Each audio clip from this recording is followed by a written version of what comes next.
Bihari Vajpayee, everybody, and Mr. What explains the phenomenon called Arvind Kejriwal in the context of Delhi politics, given this huge victory? That's what we want to ask. Preeti Menon of the Aam Aadmi Party is standing by.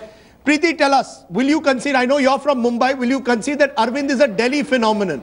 That Arvind Kejriwal doesn't have that same appeal in anywhere outside Delhi? Rajdeep, this is not Preeti, this is Reena. Yeah, sorry. So, Reena Gupta, do you concede that Arvind, what makes Arvind so attractive to Delhi? see, I think what Arvind Kejriwal brings is a new kind of politics. It's a politics of honesty, and I think that is what the people of Delhi have voted for.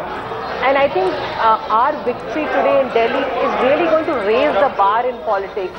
The old chalta hai attitude of politicians doing whatever they want to do once they win will not work anymore. And I think even we have to really pull up our shoes and really deliver on all the promises. No, but hold on. That could be true of any city. Let's be clear. That could be true of Mumbai also. That could be true of every city says, I want an incorruptible polity. Manisha Priyam, is there something special about Delhi? You know, we've been looking at through your figures. 70 constituencies, there are about 50 where there is some slum cluster or the other. Yeah. Let's be clear. We can divide it mid-income, high-income, low-income. The fact is that the low-income underclass permeates right through Delhi. You often said people on the periphery live here, highest in migration. Is this city ideal for the kind of politics that Arvind Kejriwal represents? Like, I'll come back to it, Shiv Sena was for a long time ideal for Mumbai politics. Yeah. Would you concede that? Yeah, absolutely. But, you know, let's first concede that today's results stun me. It's gone across, classes. So the thesis that I held on to in the last 2 weeks was some... So there's no class divide. This has cut cross. Well, I have seen the campaign unfold and I know how the whole momentum was held up in the peripheries and it's percolated in the center only in the last few days of the decision making, last week or so. But I would come to your question. I think it's a very bright question now. Delhi represents, in a sense, that city which holds on to areas from UP and Bihar which are crumbling with their agriculture, a lot of distress in migration.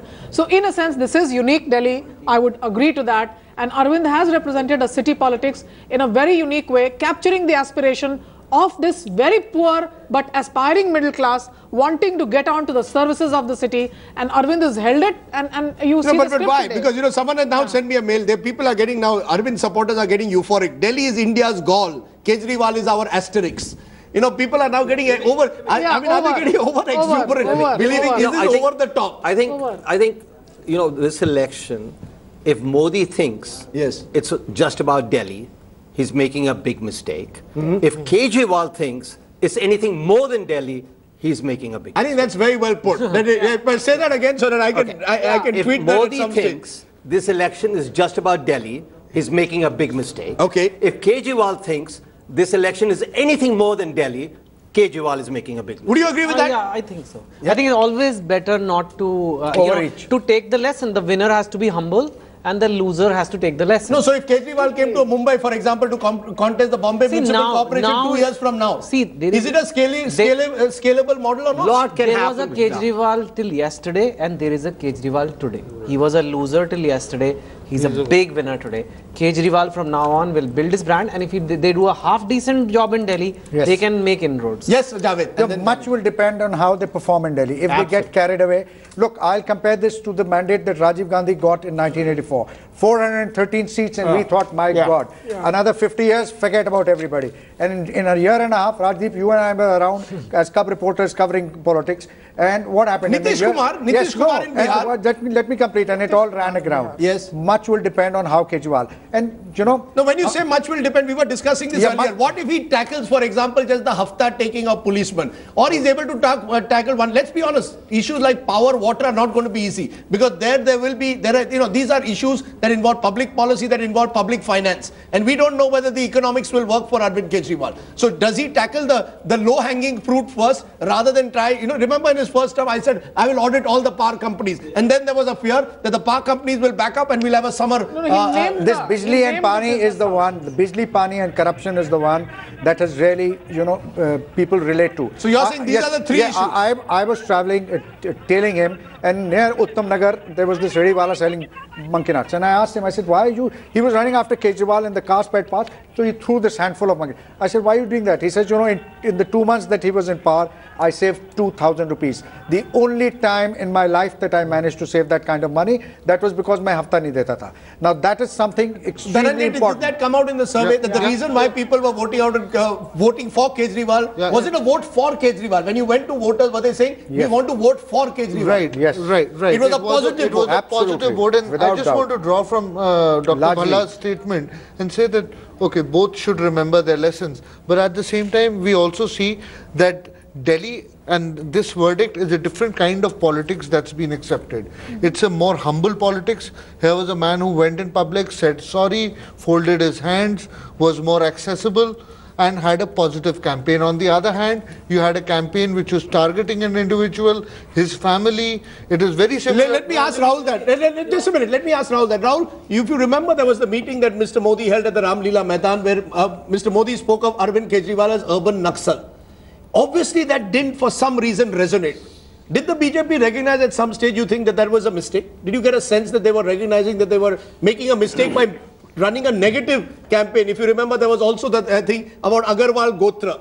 You know, Upadravi Gotra, targeting his kids in campaign. Did the BJP realize that negativism wasn't working? To the contrary, they believed that they had no option since Kejriwal was the central figure of this election. They believed that they had no option but to target him. And what Amit Shah said was the only way to cut a negative is by putting out a negative. They said you throw any amount of positivity at, he tried to give a chemistry example, you throw any amount of positivity at a negative, it will still not work. Throw a negative at a negative and so that becomes who planned positive. this? I want to understand who planned this negative. Was it planned at the very top? Were approved These ads were approved at the very top? Even the pun, the ideation was directed right at the very top. But Arvind Kejriwal very smartly outsmarted and outplayed the BJP. Remember how when Priyanka Gandhi referred to Neech Rajniti by Narendra Modi during the Amethi campaign, he immediately turned around and said, because I'm an OBC leader, they're saying this. When they refer to Gotra in that campaign, they don't refer to him being a Banya or an Agarwal. It's said in a manner of saying, in a manner of speaking, and yet he turned it around really smartly. And interestingly, I remember when interviewing Kejriwal, every time you'd ask him a question on Narendra Modi, he said, "Hey, Modi ji bahut popular leader hai." He didn't at any time, unlike in the Lok Sabha elections, unlike in the previous assembly elections, he didn't attack Narendra Modi. He realized Modi was a popular leader, stayed away from directly attacking Narendra Modi. So let me just bring in the Aam Aadmi Party to just understand. Are you going to change in any way, Ms. Gupta? Can I see a very different Aam Aadmi Party with this kind of victory? Will we now see you, not saying everyone is corrupt, media bikau hai, anyone, if I criticize you tomorrow, you'll call me bikau. Is that politics at least over, where either you're with us or with them?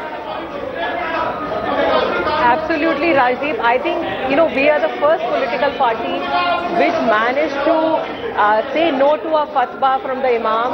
And I want to assure you today that we'll be the first political party who will work on our promises with utmost integrity and commitment. And we'll really prove to the people of Delhi that we will, we can deliver. These were not false promises. Can I just take that one point? The one point about the Imam. The one point I want Javed to respond, and then I'll get Suji. So, Javed, you sort of track this kind of politics where the Imam has been used. VP Singh has used him. Various other Janta leaders used him. The Congress tried to use him before the last election. One day before polling, Imam comes and puts out a statement. Many believe that was sponsored. It was choreographed, perhaps even by the BJP, some allege.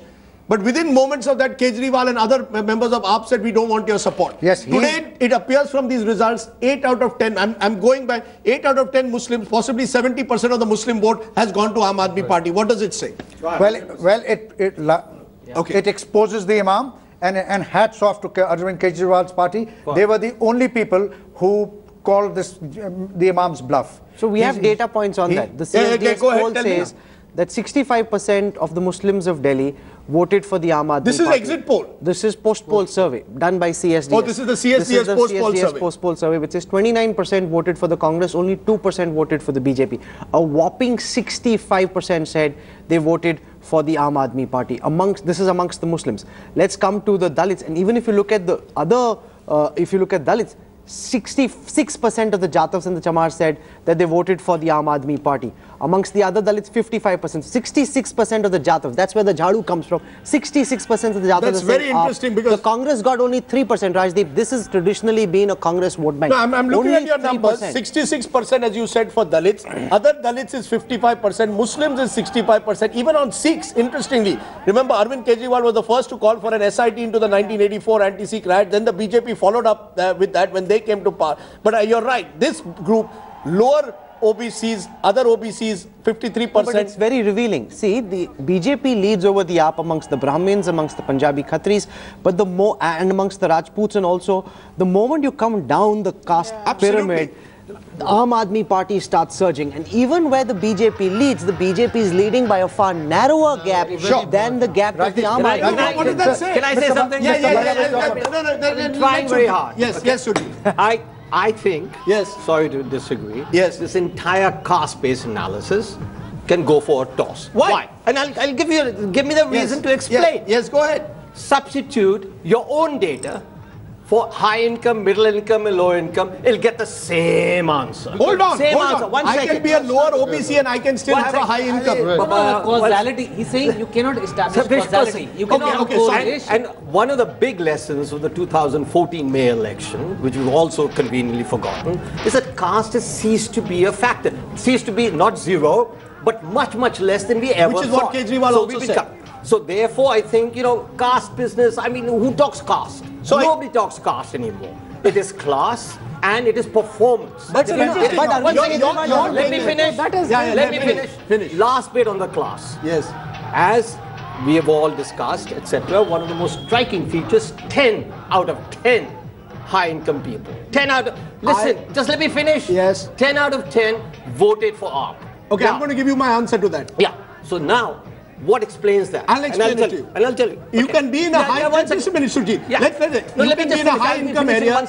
Yes, you can be in a high income area, like in a house like mine, and you can have people who work in my house and they are from a lower income group and they all voted uniformly for AAP. The upper class vote was divided, the lower class vote consolidated around Arvind. That's my explanation. Last bit that I was wanting to say. And I agree with you on class. Last bit that I wanted to say. Yes. On the social disharmony issue, that there are two, if you will, upper class people, etc., intellectuals, Jagdish Bhagwati had pointed this out, and Obama had pointed this out both here. I'm not talking about the poor or the middle class. All I'm saying is this idea, this phenomenon that Modi has not recognized is very important to recognize. And this was a swing vote. Okay, you made your point. The caste is not a swing vote. Okay, can I just make this point? And Chetan and Manisha, look, for the longest time we thought caste works. Through the 90s we were told about mandal politics. There was mandir politics, religious mobilization, counter-religious mobilization, the imams,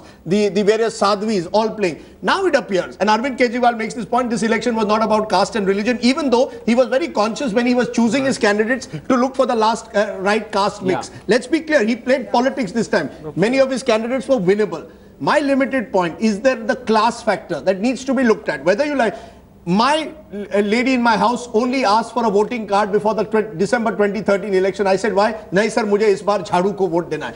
Arvind Kejriwal has empowered the lower classes of this country, and underclasses who the Congress always took their votes but never empowered. Yeah, and with Modi ji, with all his Madison Square Garden speeches and all, has definitely impressed maybe a very, very narrow set, but the rest of the people don't care. I mean, he's not going to fight elections in New York. Yeah, the one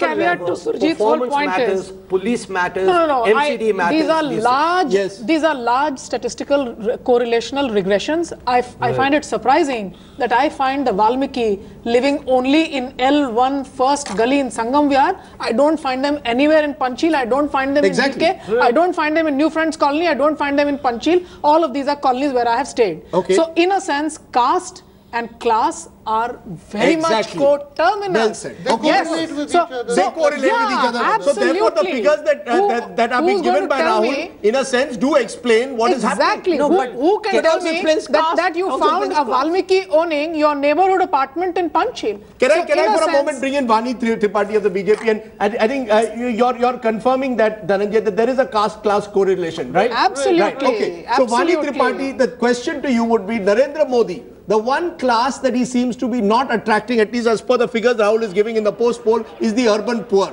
And in that, I'm looking at Dalits, I'm looking at Valmiki, non-Valmiki, lower OBCs, urban poor turned against you in a big way. And maybe you need, and your chai wala, your reda patri wala. But he is a chai wala. That's the irony. No, hold on. The chai wala worked in the general elections. It didn't work now. I want an answer, Vani Tripathi. Do you believe that Narendra Modi needs to reach out to the urban poor? This is a class which has deserted him in this Delhi election. And in Delhi election, the urban poor matters. Rajdeep, as far as the vote share of the Bharatiya Janata Party, we will have to analyze how much of a difference did we sort of get, the differential vote share, as you say. And if our vote share has remained the same or is closer to what we got in the last elections 9 months ago, that means that our traditional voter remained with us, but en masse the Congress voter got completely shifted to the Aam Aadmi Party. No, I take that point, but remember, elections are won by incremental voters. And incremental voters this time went to the Aam Aadmi Party. And particularly, as Rahul's figures are showing, Dalits, Muslims, lower OBCs, people who felt marginalized. Let me be very clear. Those who felt marginalized did not vote for you. They voted for you in the general elections, but they didn't vote for you in this election. And that's the big story. Rajdeep, if a certain section of society feels marginalized, why will it vote for us in the national elections and not in Delhi? That's the question you have to analyze. What I understand of Delhi, I've been around in Delhi. I've been working on the ground in Delhi for a long time, and what I understand, in the past 15 years that we've not been in power, there are certain sections of Delhi which have not connected to us, and that is exactly what we will analyze today. After this big defeat that we've had in Delhi, we will have to figure out where did we go wrong, because if you look at the organizational structure of the party. Can I just tell Vani, we've got some very interesting data points over here. Just one second, Vani. The gap between the BJP and the Aam Aadmi Party amongst the urban poor is 31%. The BJP is at 25, the Aam Aadmi Party at 56. This is one of the biggest headlines from this verdict today. A 31% gap between the BJP and the Aam Aadmi Party. Between the lower income categories, the voting percentage comes down to 7. The gap comes down to 17. BJP is at 31, the Aam Aadmi Party at 48. There's a gap of 17.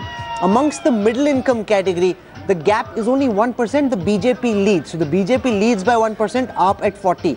Amongst the upper middle class and the rich people, BJP is at 46, AAP is at 38. There's a 12% gap between BJP and AAP. That's it. So the clear story here is a 30% vote share gap. So I think Surjit, I get it right, you get it wrong this time. No, you don't accept it. Okay, we're saying the same thing. Listen, it's been difficult to hold up for the underclass. This opinion poll, all the time. And just to prove, and this is a very important point. Yes. This opinion poll, sorry, a post poll. Sorry, I've got wax in my ears. Your opinion poll of the Cicero. Yes. Before that, what was the vote share for the BJP, and what was the vote share for this? And you're taking now a post poll and saying this is a truth. Okay, give me a break. Okay, let's take a break. We will give you a break. Let's take a break. Vani Tripathi is going to have to struggle to what is mine is mine. What is yours is negotiable. In terms of the urban poor, because I think that is one of the questions that the BJP will have to understand. 21% gap, I think, is 31. 31% gap in the urban poor between the BJP and AAP. Perhaps that explains this electoral verdict more than average is 25. Okay, average is 25.